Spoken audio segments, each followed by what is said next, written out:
You would call yourself hospice and ask me as I lay sleeping, were you there when he stopped breathing? And what kind of emotions have you been feeling now, honey? Do you ever feel violent or angry? Okay. Have you ever thought of suicide seriously?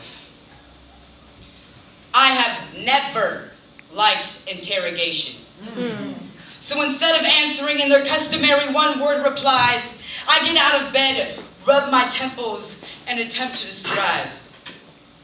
Within the answers to these questions apparently lie my classification. Classify what? Classify me so I can be in the right group for your therapy? Don't try to see into my soul, just check the soles of my feet, because they're the ones who have carried me through my defeat.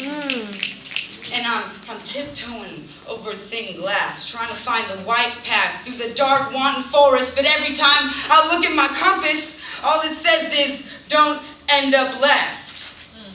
But never trip, never fall, never being human at all.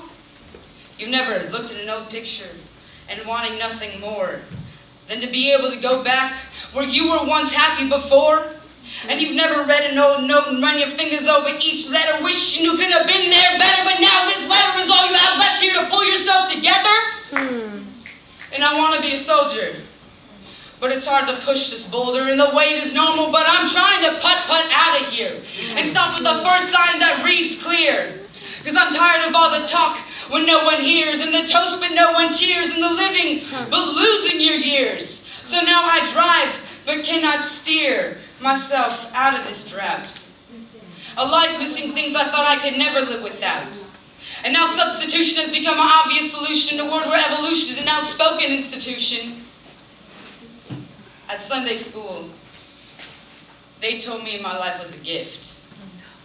But I saw mine on surveillance tapes being shoplifted, and I was never asked for a receipt to return this dysfunctional life that I lead.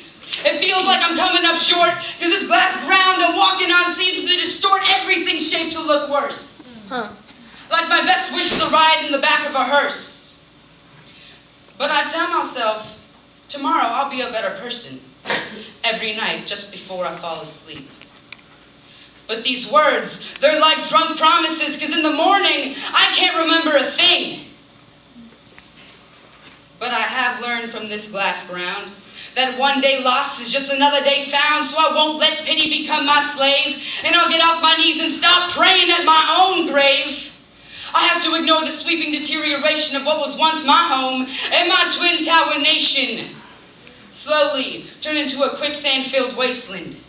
And I'd rather shut my eyes and see the world that once seemed so promising try to pull itself out of this sinkhole with democracy, but slowly lose its grip and sink.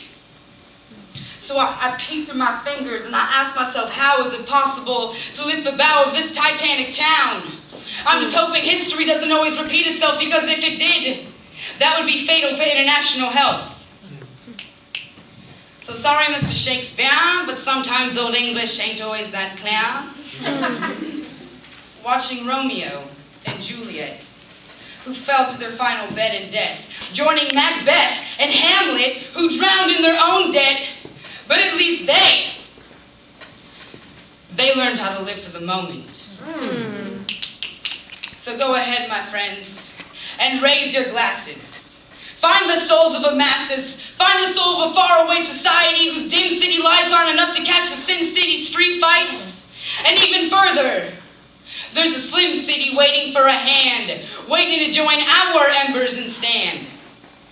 So until the day that our fires are the ones in need, and the ones that we've helped are helping us off of our knees, we will be the water to their streams, and the queens to their kings, and the threads in their seams.